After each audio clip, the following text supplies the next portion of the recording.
Bom, gente, seguinte, essa aula de hoje, ela tem muito foco no capítulo 6 desse livro aqui, né, que foi organizado pelo Fadel e pela professora Maria Helena Barros, né? Então, muita coisa do que a gente, né, do que for falado está baseado, né, no capítulo desse livro. E eu e a Amanda, a gente fez uma divisão, como é um capítulo muito extenso, né, ele é bem denso. Então, a gente fez a seguinte divisão, né? A parte mais bruta mesmo do capítulo, a Amanda vai estar tratando na segunda parte. Eu vou ser muito breve, vou estar fazendo uma introdução, porque como a gente começa a falar sobre a luta dos trabalhadores pela saúde, né, a gente remete aí à questão dos movimentos dos trabalhadores, movimentos de luta dos trabalhadores e a questão dos movimentos sociais. Então a gente começa a falar sobre a questão da luta, dos movimentos que se constituem através das lutas, e a gente começa a pensar, né, a gente precisa estar pensando o que é essa luta, né? O que é? Quando a gente fala de luta, quando a gente fala do trabalhador, quando a gente fala de movimento social, o que é a luta? O que nos remete quando a gente fala em luta? Né? O que vocês acham? O que é a luta para você? O que é a luta? Busca de melhoria, de conquista. A busca de melhoria, de conquista, não é isso? Mas o que? Várias forças, várias pessoas se juntando, não é isso? Em prol de alguma coisa, né? De alguma reivindicação, não é isso? E outras questões, né? Por que lutar? Por que você acha que a gente precisa lutar, que o trabalhador precisa lutar, que ele precisa se movimentar, se mobilizar para essa luta? Determinação do patrão, do governo. Sim. É necessário que se busque, que se conquiste. Exatamente. Participação. Exato. E aí, para quê? Para que lutar? A gente luta para quê? Para melhorias, né? Para ter seus direitos adquiridos, para ter direitos garantidos, né? Garantia de direitos. Oi? Perdeu o que já tem, não está acontecendo. Isso, a gente vai falar aqui à frente sobre isso. Não perder, né? Isso é um caso sério, né? Porque depois que a gente ganha, a gente acha que nunca vai perder, não é isso? Depois que está garantido, a gente acha que está garantido, né? Que a coisa já está ali petrificada, que não vai correr riscos. Beleza. E aí a gente tem que ver quem luta, né? Quem participa dessa luta? Quem compõe essa luta? Quem participa? Né? Quem? sociedade civil organizada. Né? Sociedade civil organizada. Ou desorganizada, trabalhador mesmo. Isso. E aí, aí fala dos mascarados. E a gente pergunta, mas como lutar? Né? E como? A última questão aqui, como? Como a gente luta? Como que a gente consegue estruturar, articular isso? Assim falou o alemão, trabalhador e trabalhadora do mínimo. Né? Então assim, eu coloco essas questões iniciais para a gente começar a pensar, porque às vezes a gente se engaja em alguns movimentos, em algumas lutas, e muitas vezes sem ter muita consciência daquilo que está acontecendo, daquilo que está sendo reivindicado, daquilo que está sendo tratado, né? Então às vezes a gente começar a questionar esses pontos é muito importante para a gente se situar, né? Onde eu estou, por que eu estou aqui, o que eu estou fazendo, para que eu estou fazendo isso, como que essa minha luta está se organizando, né? Então a gente precisa estar antenado, né? E ter a consciência disso. Bom, vamos lá. E a gente traz alguns conceitos, né? Quando a gente fala em luta, a gente lembra, como inicialmente disse, a gente lembra sobre movimentos sociais, que essas lutas elas se constituem através dos movimentos, não é isso? Então esses movimentos sociais, a gente tem aí alguns conceitos que eu trago para vocês, que boa parte deles já foi contemplada na fala de vocês, já comecei a perceber a questão do grupo de indivíduos, né? O movimento social ele se constitui com um grupo de indivíduos que tem um esforço organizado para manutenção de alguns elementos sociais, tá certo? Mas será que é só para manutenção? Não somente para manutenção desses elementos sociais. Pode estar sendo adquirido Novos, exatamente. A coletividade, né? A gente conceitou também a coletividade que age em continuidade, que propõe ou resiste à mudança na sociedade ou um grupo de que é parte. Tá certo? Então, assim, essa palavra, vocês vão perceber que tem algumas palavras, mais à frente eu destaquei algumas palavras que a gente vê nesses conceitos, que elas são palavras muito chaves para a gente entender a questão do movimento social, a questão da coletividade, a questão da luta, tá certo?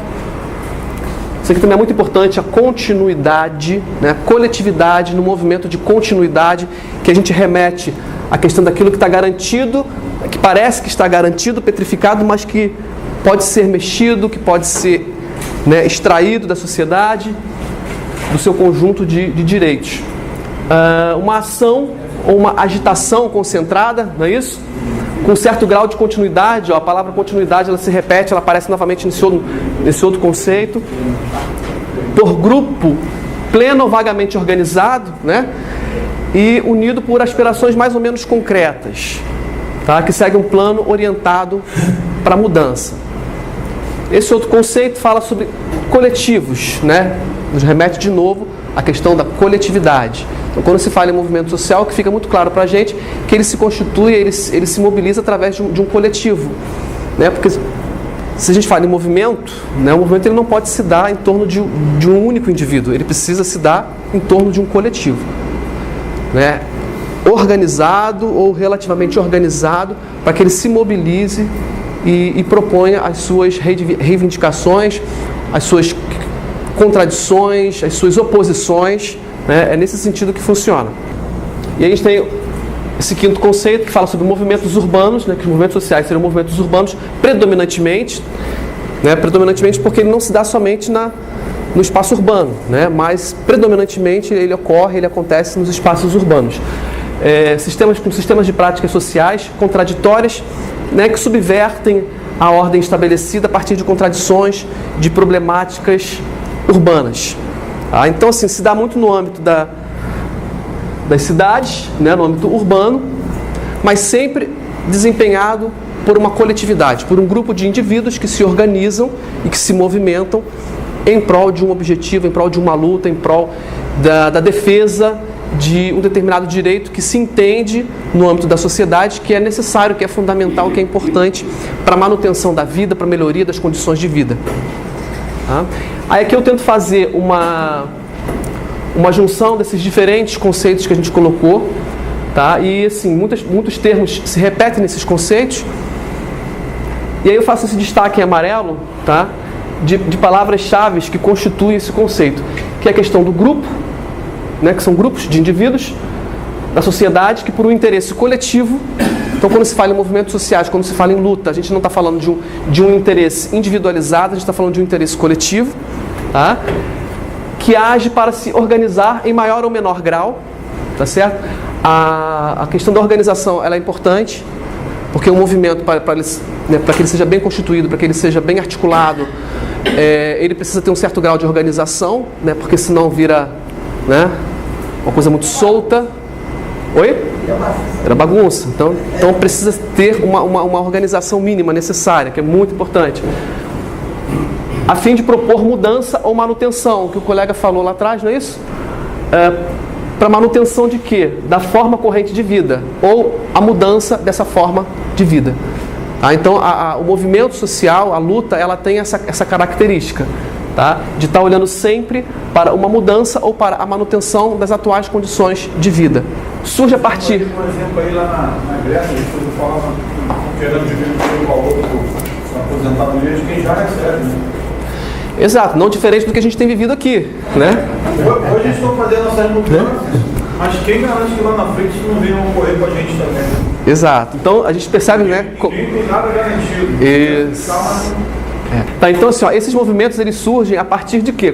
Por que surge um movimento social? Por que a gente se organiza para reivindicar alguma coisa, para contrapor, né? Para lutar? É porque existe uma inquietação, que é uma insatisfação, não é isso? Do sistema de viver e de uma aspiração mais ou menos concreta por um novo modo de vida aí, tá?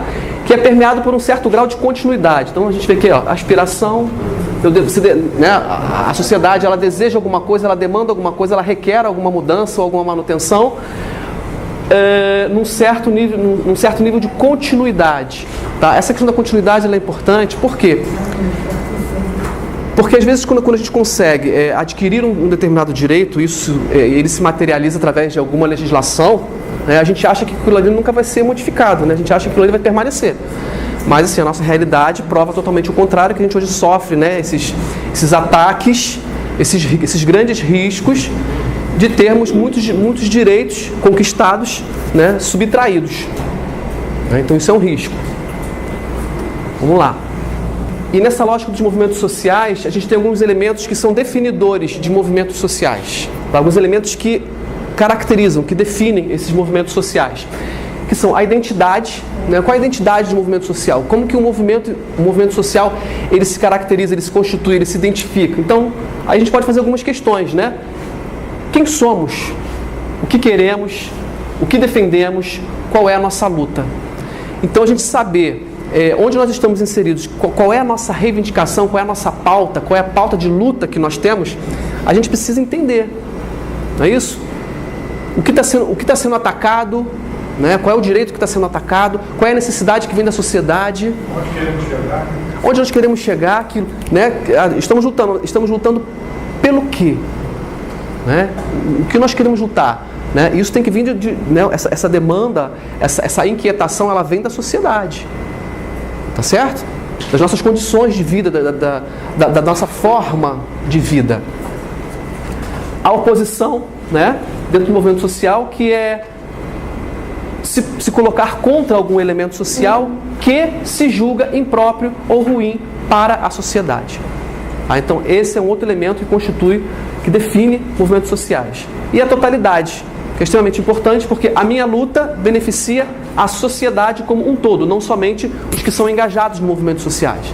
Nem todas as pessoas que usufruem de uma determinada conquista, né, que ensejou por uma luta, elas estavam naquele movimento.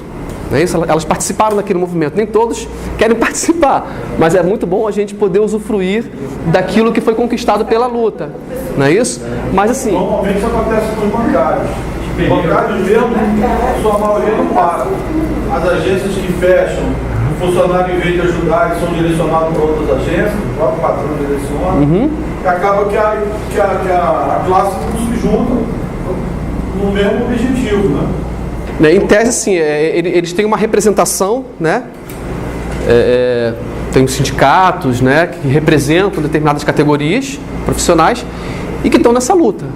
Né? Mas, assim, interessante é que os trabalhadores estejam sempre conscientes, né? Eles saibam a identidade do movimento, né? Que oposição ao movimento faz.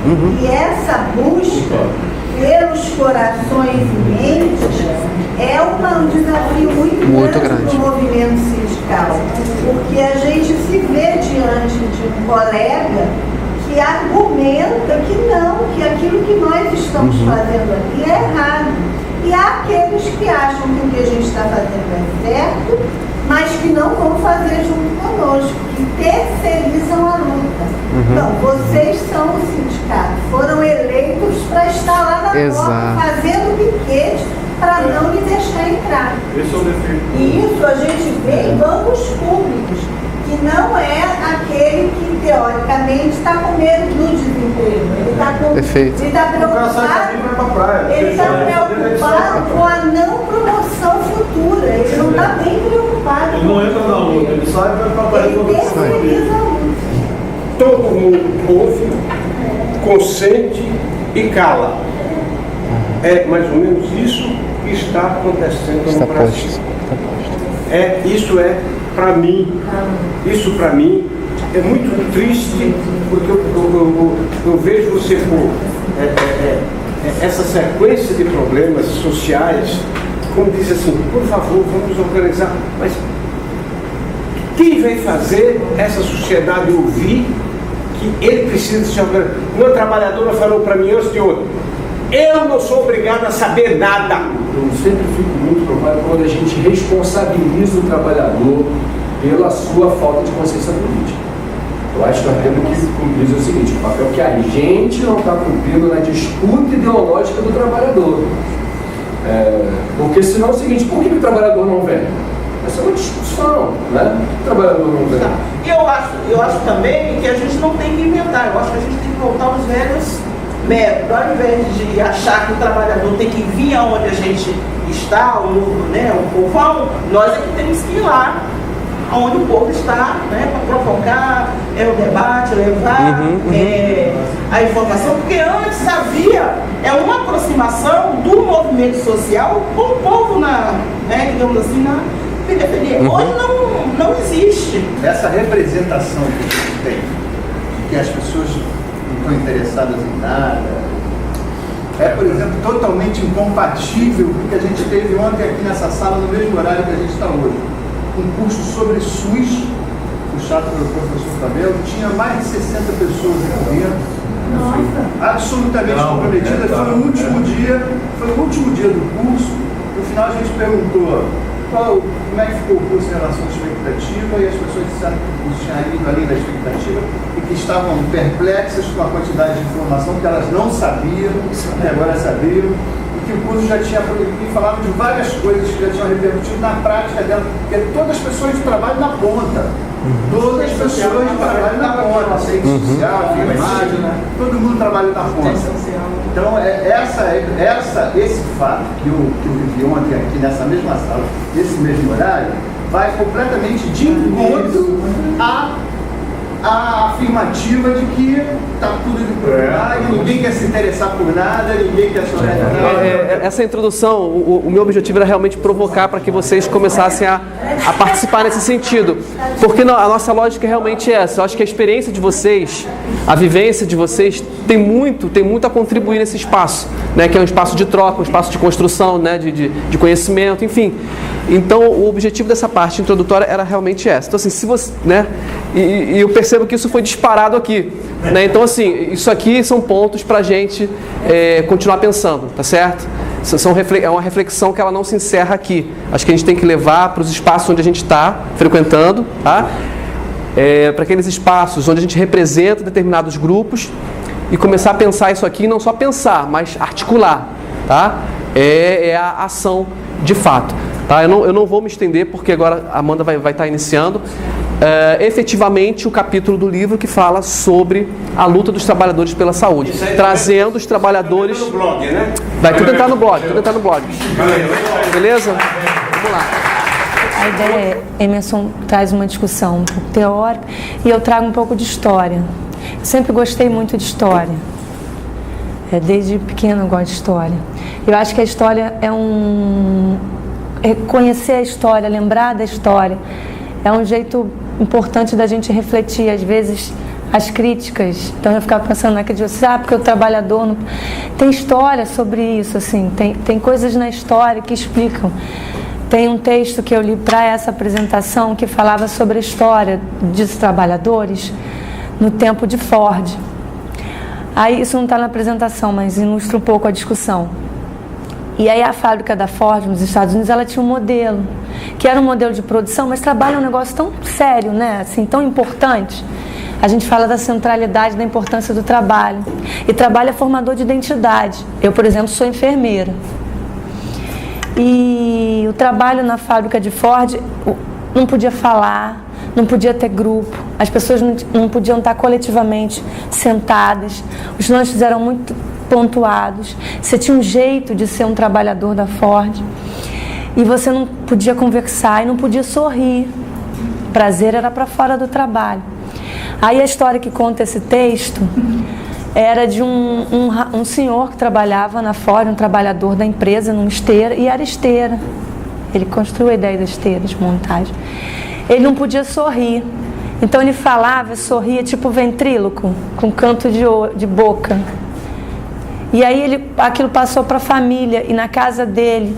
E aí a história é que ele se estereotipou num estilo Ford de trabalhar, até para viver. Então eu acho que o modelo fordista, o modelo que vem de produção, que se existiu e ainda existe muito hoje e tal, fundou muito do que a gente é enquanto trabalha. E a história constrói muito da gente. As coisas, elas são culturalmente construídas, socialmente construídas, elas não são dadas a momento, né? As coisas não se dão agora, elas são construídas, assim, criadas. O próprio Movimento 64. Tem um grupo que eu recebo e-mail, um pessoal de Petrópolis, e que levanta como em 50, em 60, as pessoas se organizavam para culminar. Então são caminhos que vão se dando. O tipo de trabalhador ou de sociedade que a gente tem hoje, ela foi construída, ela vem sendo moldada, né? E assim, eu acho que produção e trabalho tem muito a ver com essa formação de sociedade que a gente tem. O papel de vocês, eu acho um papel extremamente fundamental, fundante, de ser sindicalista, assim, eu acho que é de lutar e buscar pelo trabalho. 200 mil pessoas em Brasília, eu acho o máximo, muito bacana. Mas sei lá, quantas temos aqui? Eu também acho o máximo e bacana. Porque, às vezes, a gente sempre pensa muito no macro, nas mudanças muito estruturais e tal.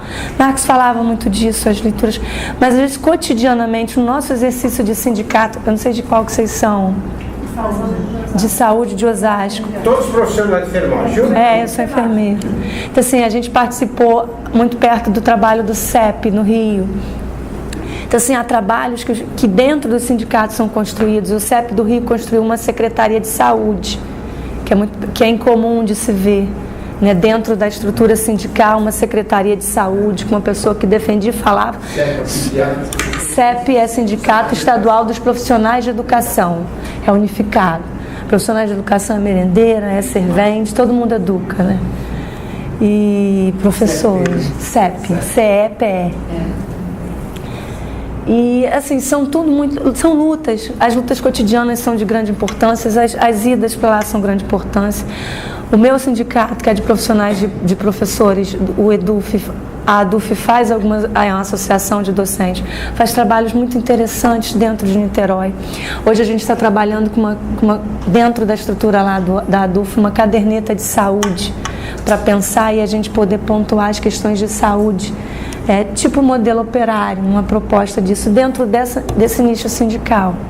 Assim, estamos num momento histórico de retrocessos, de conservadorismos ao extremo, também né, assim, acredito nisso, de enfraquecimento sindical, assim, há alguns autores que já vêm há muito tempo escrevendo. Ricardo Antunes é um que fala muito do papel do sindicato e de como está se construindo, do sindicato de negociação, muito menos do embate, né? Tem a história, hoje com a luta, o acordado sobre o legislado, tem um monte de coisa que está acontecendo, que são retrocessos e tal, mas tem muita ação sendo feita. Se a gente for pensar que está tudo muito ruim, acho que engessa a gente não caminha.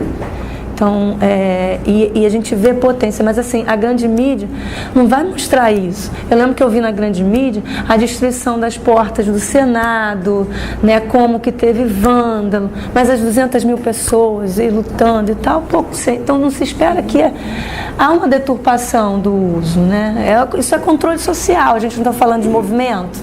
Existe controle social. Na saúde a gente fez uma leitura inversa, tentou construir uma proposta na saúde onde se tenha conselho, conferências, tem controle social. Mas no modo geral, as ciências sociais falam isso. A grande sociedade tenta exercer o controle social das pessoas. Ceifar, tentar diminuir coletivo, né? Essa coisa do coletivo é importantíssimo no caminhar. Tentei buscar um nexo cronológico para falar de grandes movimentos, mas também de pensar como que a conjuntura propicia o esvaziamento do movimento também, né? Nesse olhar à história. Então é um pouco isso que a gente vai contar a história aqui. Essa é uma imagem que eu acho muito bonita. A Revolução Industrial é um grande marco para pensar a organização de sociedade, né? O trabalho, a gente não falou que é fundamental, o trabalho para pensar. E assim, a Revolução Industrial, ela vai marcar uma sociedade que a gente tem. E assim, didaticamente, algumas referências, ela trabalha com 3 momentos. E esses 3 momentos da Revolução são marcadores de construção de sociedade também. Que é o primeiro momento de máquina, de trabalho, na máquina a vapor, nesse primeiro momento de indústrias maiores. Depois, a Revolução Industrial, ela tem um segundo momento que é muito pensar o Ford e o Taylor trazendo a ciência para pensar o trabalho. E hoje, com essa automação ao extremo, com a robótica, eu tiro do trabalhador e ainda falo para ele que ele precisa ser mais esperto, ser mais sagaz. Ele é um colaborador, ele não é meu funcionário, assim. Eu preciso motivar, isso tudo é uma lógica também, né? E a gente permeia a apresentação um pouco nessa linha. Essa imagem, então, traz um pouco da ideia da Revolução Industrial. O bacana, antes você tinha um trabalho que era manufatura, a gente fazia o nosso sapato, né? O indivíduo, um trabalhador, dominava o processo de trabalhador. Falaram de Marx aqui, do alemão, né? Foi você? Ele falava desse trabalho do artesão. Mas uma coisa que fala também, assim, da potência da Revolução Industrial para juntar coletivo. Aqui agora eu tenho classe operária, agora eu tenho coletivo de trabalhadores. para o bem e para o bem do trabalho. Assim, uma primeira discussão aqui, o que se teve na Revolução Industrial? Você tinha péssimas condições de trabalho, era extenuante o trabalho ao extremo, jornadas longas, crianças e mulheres trabalhando, né? O que se pensa o capital nesse momento? O que pensa o patrão e a organização nesse momento? Harmonizar, sugar você, mas não deixar você morrer. Porque se eu te sugar, você pode chegar ao extremo da morte. Eu não quero isso. Eu quero manter força produtiva. Então, a primeira legislação para pensar direito em trabalho, ela surge não com participação de ninguém, nem pensando para o bem do trabalho ou para as categorias ou o que for. A ideia é tentar equilibrar uma forma de explorar ao máximo para ter a mais-valia, mas também manter você vivo para continuar trabalhando. E mulher e criança entra como complemento dessa força de trabalho. Bota mulher e criança também trabalhando. Aí aqui é fotos de crianças. Essas máquinas de fiar, os exemplos, é muito com indústria têxtil, fiação. As crianças ficam passando, trabalhavam na máquina, mas catavam linha. Então a máquina continuava trabalhando e elas passando por baixo para pegar fiapo de linha, tecido. Me remeteu a pensar aquele trabalho de barco que tem barco a motor nesses estados que fazem transporte por barco no Pará e tal, que as crianças puxam o cabelo, eu lembrei disso. A ocorrência de acidentes assim era muito comum, de mortes de crianças e coisa, porque a máquina continuava funcionando e as crianças ali trabalhando. E as horas de 12 horas, 14 horas de serviço eram muito comum. Então tem um autor, eu trouxe esse Deju, no livro da Loucura do Trabalho. Deju é um autor, ele é psiquiatra ligado à corrente da psicologia do trabalho, ele tem que ser uma psicodinâmica do trabalho. Nesse livro dele, o começo dele, ele traça uma história também sobre essa questão da saúde e trabalho, da saúde do trabalhador no início do século. Os exemplos dele no começo desse livro são mais francês, no primeiro capítulo do livro. Mas uma coisa que ele fala é real. Se vivia em uma precariedade tal, onde a ideia era não morrer. Então, assim, pensar saúde no que a gente conhece hoje, ou na perspectiva que a gente defende e pensa hoje, né, de um trabalhador que tenha caminhe a vida, trabalhe, tenha prazer. Nesse momento aqui, é muito difícil, é impossível. A ideia é sobreviver no trabalho e não conseguir buscar outros. Por isso eu acho que quando a gente vai pegar a história da saúde, o que a luta dos trabalhadores na questão saúde, nas origens do sindicato, não se remete muito a pensar mesmo em prevenção ou promoção da saúde no trabalho, que em suas origens era sobreviver, conseguir subsistir, conseguir viver sem morrer, né? E aí se constrói, se consolida as origens do movimento sindical, as origens desse movimento nessa lógica de vida, que a precariedade era enorme, a precarização era o extremo. Então ele fala isso, eu preciso aqui identificar, aí a saúde dele está entre aspas ali, né? Falar de saúde, porque a gente entende também hoje que saúde não é só o corpo, né? Que saúde tem a ver com trabalho, tem a ver com renda. A gente hoje pensa um conceito ampliado de saúde. Promover saúde é viver, ter prazer, ouvir música, namorar, né? Assim, né? Tudo isso faz viver. Andar a vida é ter saúde. Aqui não dá para pensar nada disso. Então, assim, esse é o contexto que se tem. Essa é a busca que está posta.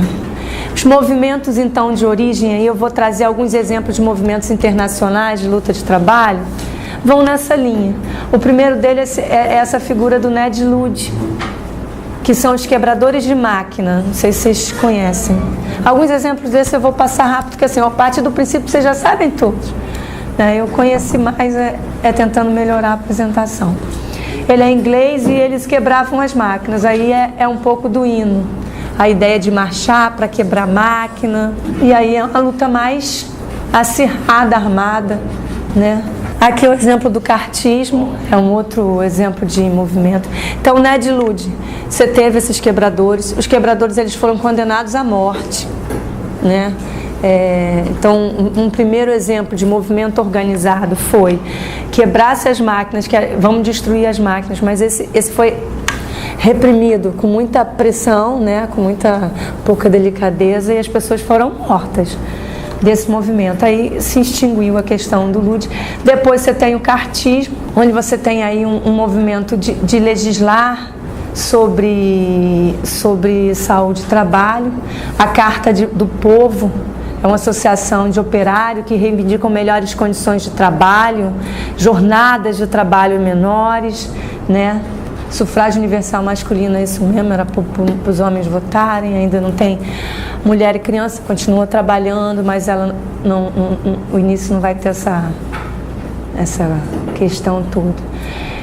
Todos esses movimentos começam na Inglaterra, porque a Revolução Industrial ela começa na Inglaterra, né? Você vai ter esses movimentos acontecendo mais lá. É um movimento que também ele é reprimido, massacrado, se não se atende às reivindicações. Normalmente, se tinha um movimento de reivindicação, a luta é assim, né? O movimento de luta a gente vai ver na história, tentando entender um pouco a história. Ele vai, você não consegue tudo, aí muita coisa se conquista, mas se perde depois. Então, nesse início, às vezes se ouve, mas se não põe em prática, ou mesmo se desconsidera totalmente, né? E aí o cartismo aqui, Trade Union, que é uma lei voltada em 1824, também no parlamento inglês. A partir dessa lei que permite associação de trabalhadores, você tem uma germinade sindical. Algumas referências consideram o Trade Union como uma ideia de nascimento do sindicato nessa legislação aí, onde agora eu posso juntar, permitido por lei e tal, e reconhecimento disso. Na Inglaterra, em 1824. Aqui é a primeira internacional. Aí, assim, depois que se tem, nesse período de 1800 e tal,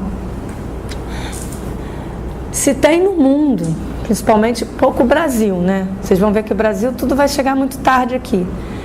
Mas hoje a gente já conhece. Então, assim, se tem uma mudança de ideias mesmo, a partir da própria Revolução Industrial, do proletariado massacrado, dessa separação burguês-proletário. Então você vai ter outras ideias surgindo no mundo e organizando movimentos. Então você tem o socialismo, né? Você tem o comunismo, o anarquismo, que são ideias desse período. O socialismo vai ter vertentes, tem o socialismo utópico, né? Tem o socialismo mais ligado, o socialismo ligado à igreja. Leão XIII vai falar que faz um socialismo, né? E aí edita uma lei lá para dizer sobre o trabalho. Então vai correr pensamentos que vão organizando as pessoas nesse período de 1800.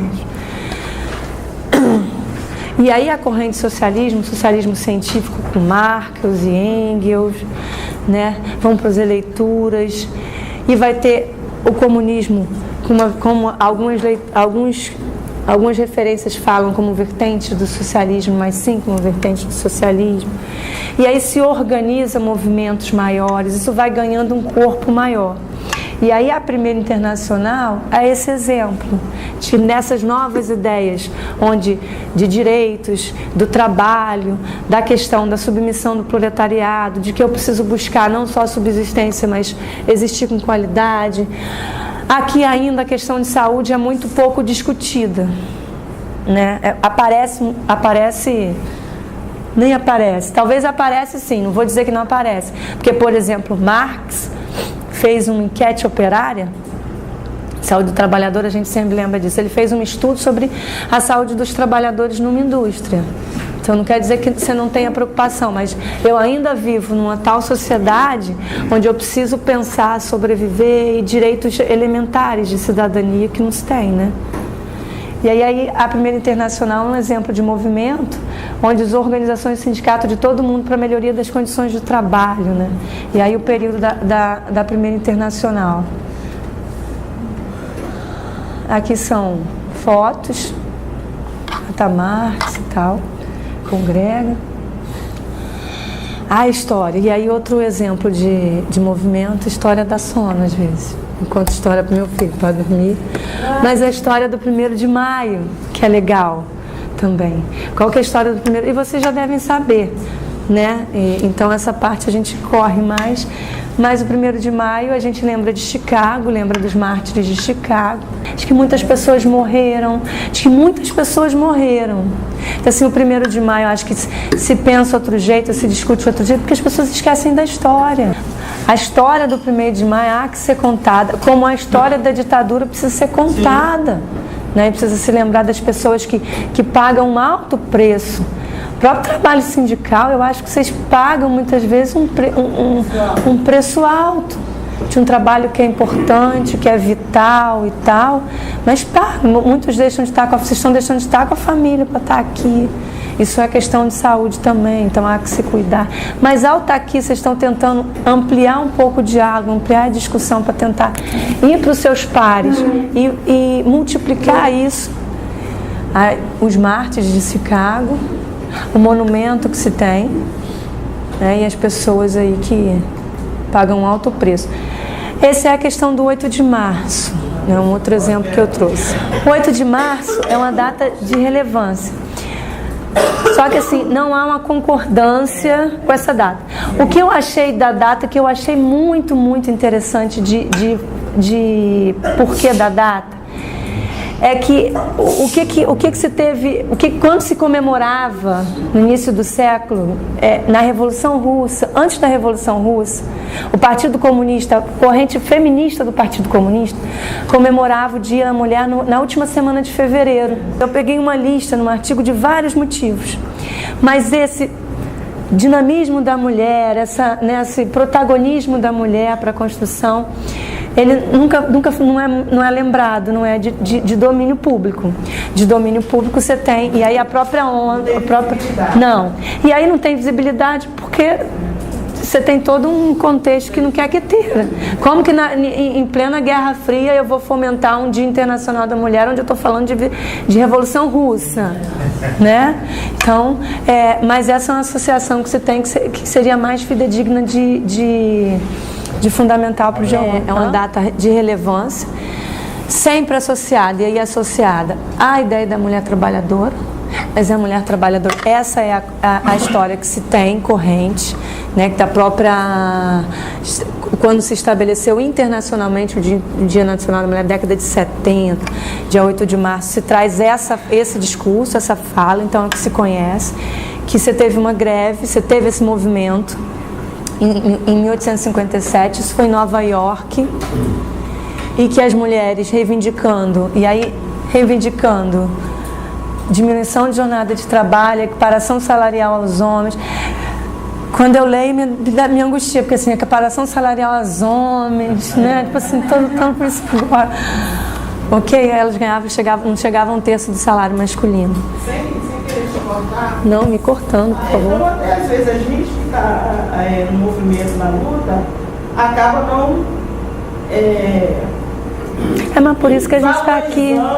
Né, esse momento histórico, né? E acho legal como você traz, porque... Essa formação, o que a gente chama de comunidade ampliada de pesquisa, não sei se você já colocaram, é muito nessa lógica.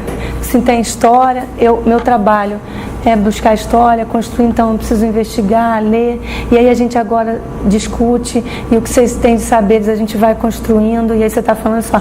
Mas assim, a gente vai dialogando, se o sindicato mudou e vai bota isso, discute, não vai dar uma flor, mas vamos falar luta de mulheres, essa questão da equiparação salarial, questão de gênero é real, né? E aí assim, dentro desse movimento, dessa greve, especificamente a de 1857, que é lembrada na data de 8 de março, 129 mulheres morreram dentro da fábrica por conta desse movimento, que foi intensamente reprimido e você teve morte. Então, 1º de maio tem luta, tem luto.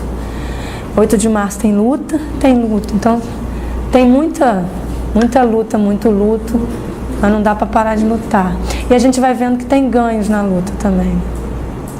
E assim, como a saúde é uma coisa que é a alcançar, assim, sempre, Então, o que acontece? Eu vou começar a buscar subsistir e existir. À medida que eu consigo isso, eu vou buscando outras bandeiras de luta, né? A gente tem, dentro da organização da fábrica, o médico de fábrica. Ele é de 1830. Então, por que eu botei nessa sequência? Eu mudei a sequência, porque eu preferi botar... Olha como é deslocada o que se pensa saúde e o que se coloca para cuidar da saúde, né? Saúde, nesse sentido aqui, da origem da medicina de fábrica, é para manter o trabalhador trabalhando, então evitando doença, né? Evitando o excessivo desgaste, associado com a ideia do direito trabalhista que vem para equilibrar, harmonizar, aqui também para harmonizar. O médico de fábrica, e essa é a redação, eu tirei de um texto que é bem interessante, da Medicina do Trabalho, a Saúde do Trabalhador. Ele é um clássico na composição do campo da saúde do trabalhador, mas ainda é o que a gente tem de referência, né? Mais interessante para contextualizar isso. Ele fala que o papel do médico de fábrica, ele era uma pessoa do patrão.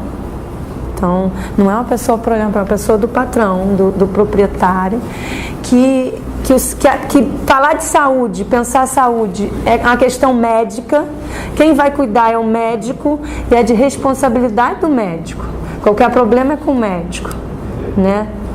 Então, diferente do que você pensa que seja produzir saúde, mas isso aí é questão médica, é para medicar, é para pensar o corpo e equilibrar aí o desgaste, o sugar o operário, mas para que ele se mantenha, ok? Isso se dá, quem é o dono, quem detém esse negócio é eminentemente o médico de fábrica.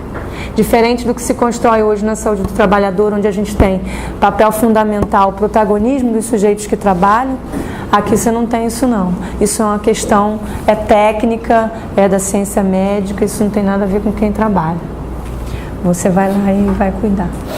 É de 1830. Tem uma fala, Henry Ford é um dos autores, que ele fala que o setor da fábrica que mais dava lucro a ele era a medicina do trabalho, era o médico do trabalho. Que ele conseguia lá equilibrar, fazer alguma coisa e o pessoal continuava trabalhando.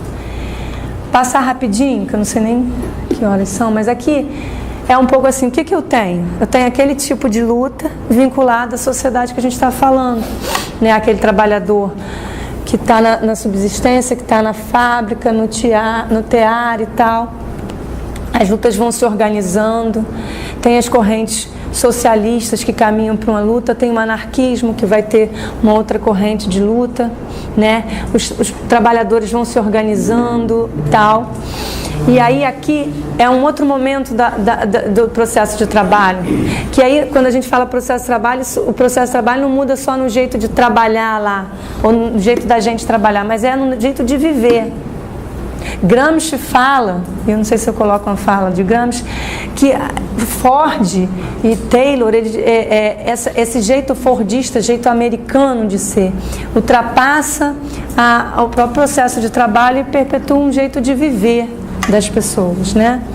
E aqui fala disso, ali é um exemplo de Taylor e Ford, mas que eles vão parcelar o trabalho, dividir o trabalho, onde o trabalhador cada vez menos perde a sua criatividade, a sua autonomia. Então, se eu tenho que saber, aqui tem as imagens que eu acho que ilustra bem. O filme do Chaplin é um filme que todo mundo, a maioria conhece, né? Tempos e Movimentos. Então, o Taylor, ele vem com a ideia de tempos e movimentos. Então, eu vou ensinar você a ser um especialista em rodar o parafuso, e você vai rodar esse parafuso muito bem. E quanto menos você sabe, melhor você vai fazer tecnicamente aquele trabalho. Vai ter quem pensa o trabalho e vai ter quem faz o trabalho. Quem faz o trabalho não precisa pensar. Vai ser quase que adestrado aquele processo de trabalho parcelado, dividido, mecânico, despossuído. Desjur, que é aquele autor que eu comento, é um autor ligado à saúde mental e trabalho. Se a gente fala que discutir saúde, corpo mesmo, se manter saudável, né, assim, nunca era falado, prevenção não era falado, que dirá pensar a saúde mental das pessoas. Essa questão da saúde mental, ela vai surgir mais aqui nesse processo de trabalho taylorista fordista. Não são os mesmos, mas começa com Taylor e Ford inventa a esteira. Então a possibilidade do parcelar, agora eu não preciso nem me mexer, eu fico parado e a peça vai passar. Parcelado, dividido, daquele jeito lá. E para que Ford? E o que Ford traz? E aí eu acho que de sociedade isso é interessante e me fez lembrar quando vocês estavam falando um pouco da classe, ascensão da classe e tal, do governo, que também trabalhou, né? É que também tem uma lógica de consumo nessa história. Taylor pensa o trabalho, o movimento, ele é engenheiro, vai trazer a ciência, processo de trabalho, Ford vai falar disso de um outro estilo de viver, né? O cara rígido, né? O prazer é para fora do trabalho e eu preciso. Se você trabalha mais, você ganha, então você tem um bônus por não trabalhar ao extremo, né? Então você ganha $5. Ele era o cara que mais pagava quando inventa o processo, quando ele pensa as fábricas da Ford, ele é o melhor paga. E aí por quê? Ele pensa que quem está fazendo tem que comprar o carro dele também. É uma lógica que ultrapassa o fazer no trabalho, a técnica, ultrapassa, vai para a sociedade, vai para o modo de ser, né, e de viver. Então assim, quem compra, então comprar um carro também é importante nessa lógica de produção, de quem é de São Paulo, né? Então vamos ter também, né, fazer e ter. Isso incute.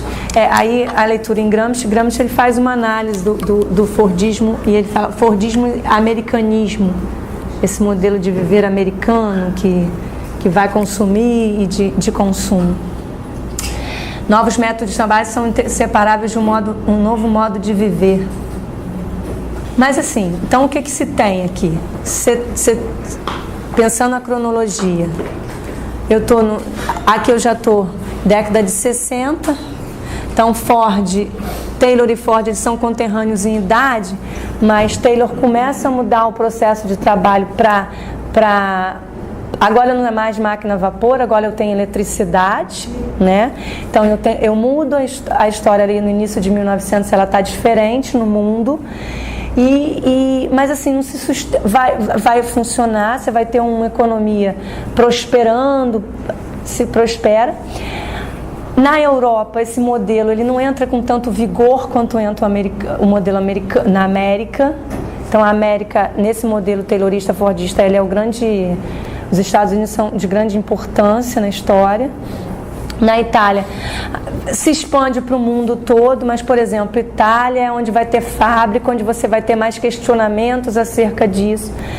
Apesar de você ter um incremento aí de indústrias e tal, você tem muita morte, doença em trabalho, as pessoas adoecem nessas fábricas, adoecem por doença mental, por processo de trabalho repetitivo, por outras questões de precariedade, de condição de trabalho mesmo, insalubridade nos ambientes de trabalho.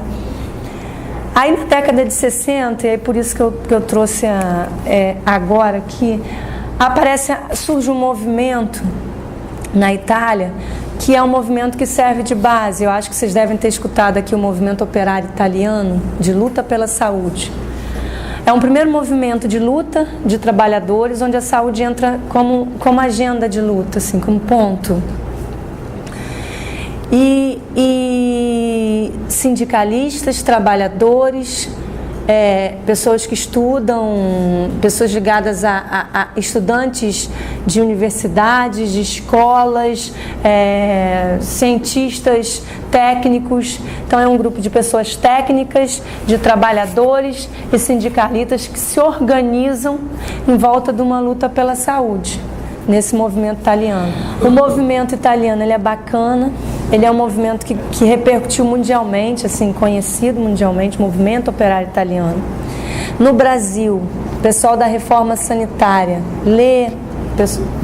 conhece o pessoal do MOI, veio profissionais de lá para cá. A própria construção do SUS, ela vem muito a partir da leitura do movimento operário.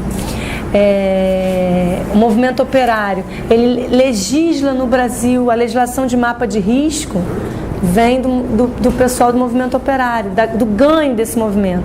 Então, um exemplo de luta importante, que foi feita em volta da questão da não só de salário, mas também que salário, renda, trabalho, lazer, isso tudo tem a ver com saúde, mas diretamente na pauta era pensar condições de trabalho que levam a riscos, que levam a adoecer, riscos químicos, físicos. Os trabalhadores iam para os processos de trabalho, avaliavam, fizeram comissão de fábrica, isso sempre, técnicos, trabalhadores e sindicatos juntos. A ideia de CIPAs que se tem aqui, a ideia inicial, vem muito do que se tem no modelo operário, alguns avanços, foi posta nas normas regulamentares no Brasil. Hoje as CIPAs não se dão do jeito que se propõe, né? Mas assim, alguns sindicatos, por exemplo, conseguiram, eu conheço, e aí o sindicato que eu sou ligada é o Sindicato de Educação, a gente trabalha com profissionais de educação, pessoal de João Pessoa, eles conseguiram montar comissões de saúde nas fábricas, com apoio do sindicato de lá, que não é o CEP, e aí eles fizeram uns trabalhos bem interessantes de comissão de escola, onde você tinha trabalhador de escola, sindicato junto, pessoal técnico da universidade, trabalhando nos locais de trabalho para pensar saúde, mapear risco, mas muito mais voltado, não era na NR, mas na metodologia do MOI. Hoje, em pesquisa, o campo da saúde do trabalhador, que a gente fala aqui, né, do saúde do trabalhador, muito da história da saúde do trabalhador, um monte da história da saúde do trabalhador está no modelo operário italiano. É um grande modelo de exemplo de luta por saúde e de método de pesquisa também, porque é uma pesquisa que bacana, né, uma ciência que é legal e socialmente comprometida, ela não se faz com ninguém indo lá aplicando questionário, se faz com as pessoas juntos, se constrói saberes conjuntos, né? E aí, assim, aqui é um exemplo de transparência de alguns avanços que se conseguiu. E aí, assim, correndo um pouco de história de Brasil, então o que eu trouxe de principais lutas internacionais e tal, significativas, trouxe até o MOI. E aí, a partir daí, a gente construiu uma proposta de conhecer um pouco o que é a nossa realidade. Porque tanto o MOI quanto o 1º de maio são datas que precisam ser lembradas e que fundamentaram a luta daqui. Essas coisas chegaram para cá tardiamente, mas chegaram no Brasil. Pessoas também, houve luta e luto aqui demais, né? O Brasil ele é bem atrasado, então a gente falou que a gente vem tardiamente para cá. A abolição da escravatura, a gente aboliu, se a gente for pensar em Brasil livre, assim, sem trabalho escravo, isso é 132, coisa assim, quando a última vez que eu contei, 130, é pouquíssimo tempo que a gente aboliu a escravatura, se for pensar. A gente é cidadão, o exercício de cidadania plena, eu não sei se a gente ainda, né, conseguiu construir. Porque se a gente for parar para pensar a nossa história, a gente era colônia de Portugal, depois foi república há pouco tempo, aboliu a escravatura, trabalho livre, foi pouquíssimo, né? Depois foi negócio de política de café com leite, que era coronel que mandava. Depois de coronel mandar, veio Vargas. Mas não, a gente está falando de cidadania plena, exercício de cidadania plena, onde você pode ter seu direito social, seu direito político, seu direito, né, seu direito civil, político e social pleno, exercício livre de diálogo, e tudo isso. Pensar a cidadania plena para o brasileiro, eu não sei se até hoje, né? Então, assim, mas pensando a história, está muito longe disso. Então não há que se ter, não há polêmica em dizer que na nossa história a possibilidade de ser cidadão brasileiro foi ínfima, né? Que a gente era escravo, depois de ser escravo a gente foi coronelismo, café com leite, depois veio Vargas, ficou um pouquinho com JK e tal, e aí é progressista, né? Vamos pensar, aí vão virar candango de Brasília. Então, assim, Brasil, isso aqui é a greve de 17, aí aqui... Lá no Cambuci? Ela foi em São Paulo, pelo Comitê de Defesa Proletária, ela é de São Paulo. Sim, no Cambuci. Isso. Aí morreu, teve morte e tal, então, 1917... Alguns avanços, algumas conquistas que depois retrocederam. Aqui tocava o hino internacional. Movimento operário no Brasil. Você tinha a exploração do trabalho. Muito do movimento operário no Brasil eram os imigrantes, que foi a grande força de trabalho. O trabalho escravo voltou para a lavoura, né? O predomínio era de ideologia anarquista dos imigrantes que vieram. Então você tinha uma corrente mais anarquista aqui, que ela a formação de sindicatos organizam greves e tal, mas essa corrente anarquista daqui ela perde força.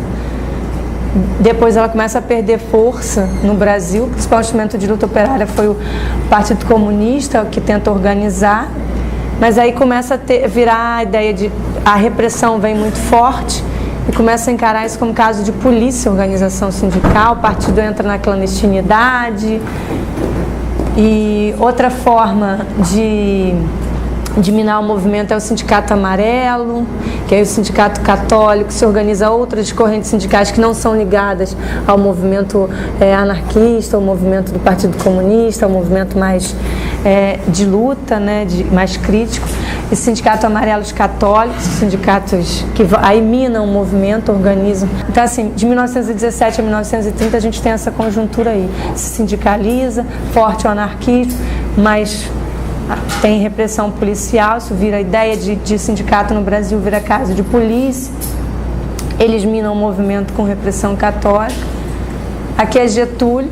Então, assim, curto período de tempo, abolição, imigrante, pá, né, num período curto de tempo na história do Brasil. Vem Getúlio Vargas. Getúlio Vargas, ele falando pela rádio A Nação Brasileira, o presidente Getúlio fala das razões das medidas tomadas pelo governo. Dissolvido o Congresso, os governadores de Pernambuco renunciam, né, do golpe aí do governo provisório em 30 a 34, governo constitucionalista de 34 a 37, Estado Novo. Em plena governo aí revolucionário de dissolução de Congresso, ele cria o Ministério do Trabalho, é criado em Vargas em 1930, né? Então, você falou de Vargas, a controvérsia, Vargas, não sei o que. Vai ter gente agora que está olhando Vargas com bons olhos, né? De 30 a 45, ele foi ditador nesse período todo. Um governo centralizador, autoritário. Ele tem um governo centralizador, ele tem a ditadura, ele só vai ser efetivamente eleito, pensando na democracia, não, outro mandato. E tanto que ele é eleito. Tem uma lei sindical, né, período de Getúlio. Getúlio aqui, em pleno regime ditatorial de Estado Novo, inaugura a Justiça do Trabalho, em 1º de maio, né, 1941. E ele, em 43, traz a consolidação da Lei do Trabalho, a CLT. A CLT, aí está falando da CLT, que é a principal norma legislativa trabalhista, né, referente ao trabalho. Aí é o negócio da Carta del Lavoro, a referência que eu achei é dela. Getúlio, ele fez toda essa ação populista e tal, de controle, ele era o centralizador, as políticas dele pensavam nisso. Aí ele vem, candidato, em 50, ele é eleito, né? História. E aí, Getúlio, então, retorna eleito e tal. Você tem todas essas legislações, organização sindical dentro dessas grandes lutas, grandes... Aparecendo, você não tem muito, você tem um governo mais ditatorial nesse período. E no mundo, o Brasil vive a Guerra Fria. Aqui a gente teve Dutra, como depois de saída de Getúlio ditadura, veio Vargas eleito, Kubitschek e João Goulart. Eu tracei os presidentes até 64, e aí fui ver o que tinha nesses momentos aí, de movimento de luta. Porque quando você vai buscar, eu não encontrei. Eu confesso que não é a minha área de estudo aprofundado, então eu não tenho uma leitura profunda disso tudo, né? Dessa questão da organização. O que a gente pensa, o que eu estou fazendo no meu doutorado é um outro trabalho. Mas eu fui dar uma olhada no que você tinha de grandes, assim, de destaque no movimento de luta. O que eu achei muito interessante é a organização dos trabalhadores na construção de Brasília. A América Latina, você teve a Guerra Fria. Os Estados Unidos foi quem grande apoiou aqui a América Latina nesse período da Guerra Fria. Então, a Rússia, os comunistas, esse bloco não ganha força para a gente aqui. Os Estados Unidos que ganha força e aí vai apoiar as várias ditaduras que se originam depois aqui. Mas em Kubitschek eu trouxe essa foto dos Candangos de Brasília. Existiu um evento, que aí tem um filme, eu confesso, desculpa, eu assisti um pedaço do filme, vocês já devem ter visto, alguns de vocês conhecem, sobre os Candangos de Brasília, o filme. E conta e narra nesse filme, são vários depoimentos de trabalhadores na construção de Brasília e de como eram as condições de trabalho. Eram canteiros de obras com mínimas condições de higiene, de trabalho. A ideia de pensar a saúde, ou proteger a saúde, passava longe. E assim, mas os Candangos de Brasília, esse filme tem depoimentos de jornadas de trabalhos extenuantes, onde as pessoas cada vez queriam, estavam lá para trabalhar, então trabalhavam sem parar, né? E tem um relato de uma chacina, de morte. O que eles fizeram em Brasília? Eles organizaram uma polícia paralela que era para controlar os canteiros e a construção. E essa polícia é extremamente truculenta. Então teve um movimento de trabalhadores de um canteiro que reclamaram das condições de trabalho, da falta das condições de dormitório, de higiene e as jornadas extenuantes. A polícia tentou coagir isso. Eles não conseguiram, num primeiro momento, debelar o movimento de trabalhadores. Os trabalhadores expulsaram a polícia naquele momento, mas eles voltam depois no canteiro à noite, quando os trabalhadores estão dormindo. O relato oficial é de 6 mortes. Relatos de trabalhadores, mais de 100 mortes de trabalhadores. Nesse filme, relato de polícia em represária a não ter conseguido controlar o movimento de reivindicação. E aí, assim, tinha que inaugurar Brasília e cada vez se acelerava o trabalho. Além dessa aceleração que eu fui lendo, fui falando, poxa, como foi terrível a construção de Brasília. Para Brasília estar nessa situação hoje, da vontade, né? Podia construir quanto sangue, suor e lágrima está posto lá de gente que trabalha. E depois ainda tem a história de um massacre, né? E pouco se conta essa história. Aqui, a gente entra em 64, foi o período de silêncio dos movimentos, a gente tem pouca discussão de luta no início da ditadura, né? Mortes, lutos, um monte, mas lutas expressas não. Mas o movimento que se começa a se fazer, principalmente na década de final de 60, início de 70, é o movimento da reforma sanitária no Brasil, que eu trouxe aqui, que é o movimento que vai começar a ser construído aqui no Brasil para a construção do SUS, mas para isso tudo de construção da saúde no Brasil. Foi um movimento de trabalhadores, de movimentos sociais. São Paulo teve um nicho bacana de pessoas, de movimentos de bairro, para as ações de saúde, para a busca de unidades de saúde, o movimento, o Encontro Popular de Saúde que se deu, falava do direito à saúde. E aí, dentro da ideia da reforma sanitária brasileira, também a construção do campo da saúde coletiva e da saúde do trabalhador, né? Na América Latina e no Brasil, no bojo dessas grandes lutas que a gente teve aí no final de 70. Esse aqui é o conceito de saúde da 8ª. Achei legal a gente trazer. Está nos anais da 8ª conferência, é a saúde que a gente pensa.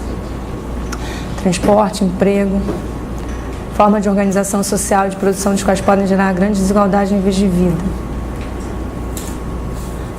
Aí é um pouco um texto teórico, né? Um textinho sobre a construção do campo da saúde do trabalhador, que se diferencia da saúde da medicina do trabalho, da saúde ocupacional, porque pensa um outro conceito de saúde. E mais do que isso, eu acho que um preceito importantíssimo da área da saúde do trabalhador, do campo da saúde do trabalhador para alguns autores, da área para outros, mas do campo da saúde do trabalhador, é o protagonismo das pessoas que trabalham. Não há como se fazer saúde do trabalhador ou pensar a saúde do trabalhador sem as pessoas que trabalham. Então, assim, o papel do sindicato na construção de buscas por saúde nos locais de trabalho, ninguém consegue. Você pode estudar, pode ler profundamente, pode fazer mestrado, doutorado, mas ninguém conhece o trabalho do que a pessoa que trabalha. A gente nunca vai conseguir chegar na ideia do que é atividade de trabalho e do que se tem nesse trabalho. E o trabalho não só como um trabalho que gera doença ou que vai me dar a dor ou o sofrimento, mas um trabalho que o que a gente busca é um trabalho potencializador de saúde. O trabalho é muito importante para a vida, é centralizador para a vida. Então, um trabalho que adoece é muito sério, né? O campo da saúde do trabalhador, ele fala disso, fala da importância do trabalhador se manter bem, trabalhando, feliz, cheio de saúde, caminhando a vida. E entendendo que para conseguir lutar e buscar melhorias nas condições de trabalho e tudo mais, você precisa do protagonismo desses sujeitos que trabalham. Reconhecer as lutas. Aqui, a ideia de luta. Eu trouxe uns exemplos de lutas mais atuais, assim, dos movimentos mais hoje. Então, existem movimentos de luta de trabalhadores contra, e aí aqui são as fotos, pessoal, para a Ler Dort, que conseguiu legislação e tudo mais, já é uma luta de trabalhadores, né? Benzeno, amianto, ali está empurrando uma telha, não sei se vocês estão vendo a boca do sujeito, né? Ok? E aí são algumas questões que o pessoal conseguiu alguns avanços referente à legislação, à associação, a cuidados com saúde, né? Anexo, junto à perícia, a questão do nexo causal, do processo de trabalho, adoecimento.